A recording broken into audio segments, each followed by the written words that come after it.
મિત્રો, જ્યારે તમે કોઈ પણ બિઝનેસની ઇક્વિટીમાં ઇન્વેસ્ટ કરવા જઈ રહ્યા હો ત્યારે તમારે 5 મુદ્દા ધ્યાનમાં રાખવા જરૂરી છે. તો તે કયા 5 મુદ્દા છે તેના વિશે આપણે જાણશું. પહેલો મુદ્દો એ છે કે જે બિઝનેસમાં તમે ઇન્વેસ્ટ કરવાના છો એ બિઝનેસ સિસ્ટમ ડ્રાઇવન હોવો જરૂરી છે. એટલે કે instead of owner driven, business system driven હોય તો જ એનો ગ્રોથ થઈ શકે છે. એટલે કે એ બિઝનેસ, જો business owner day to day management એક્ટિવિટીમાં ન હોય તો એના વગર 3 મહિના સુધી મિનિમમ ચાલતો હોવો જરૂરી છે. બીજું ફેક્ટર તમારે એ ચેક કરવાનું છે જેમાં તમે ઇક્વિટીમાં ઇન્વેસ્ટ કરવાના છો કે એ બિઝનેસનું રેવન્યુ હંમેશા રિકરિંગ રેવન્યુ હોય એ બેટર છે. સે ફોર એક્ઝામ્પલ, એ બિઝનેસનું રેવન્યુ સબસ્ક્રિપ્શન બેઝ હોય અથવા એની પાસે બિઝનેસ પાસે ડિસ્ટ્રીબ્યુટર અને ડીલરનું એક મોટું નેટવર્ક હોવું જરૂરી છે. અધરવાઇઝ જો બિઝનેસમાંથી વન ટાઈમ કસ્ટમરનું રેવન્યુ જનરેટ થતું હશે તો બિઝનેસનું સેલ્સ અનપ્રેડિક્ટેબલ હશે.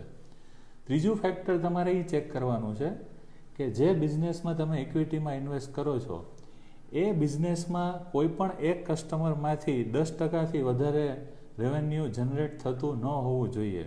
સે ફોર એક્ઝામ્પલ, કોઈ એક કસ્ટમર પાસેથી 30થી 40% જેટલું રેવન્યુ જનરેટ થાય છે આખા વર્ષ દરમિયાન, તો જો એક કસ્ટમર પાસેથી બિઝનેસ બંધ થઈ જશે તો બિઝનેસ પડી ભાંગવાના ચાન્સીસ વધી જશે.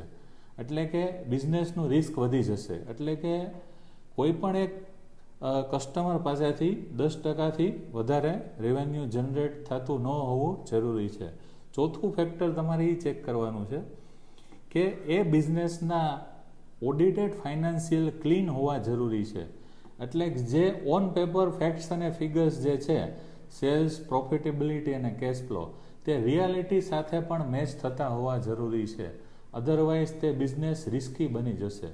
અને પાંચમું અને છેલ્લું ફેક્ટર તમારે એ ચેક કરવાનું છે કે એ બિઝનેસમાં સેકન્ડ લાઇન ઓફ લીડરશિપ, એટલે કે સેકન્ડ લાઇન ઓફ મેનેજમેન્ટ હોવું જરૂરી છે, જે પહેલા પોઈન્ટ સાથે, પહેલા ફેક્ટર સાથે કનેક્ટેડ છે, જેમાં આપણે શીખાતા કે એ બિઝનેસ સિસ્ટમ ડ્રાઇવન હોવો જરૂરી છે.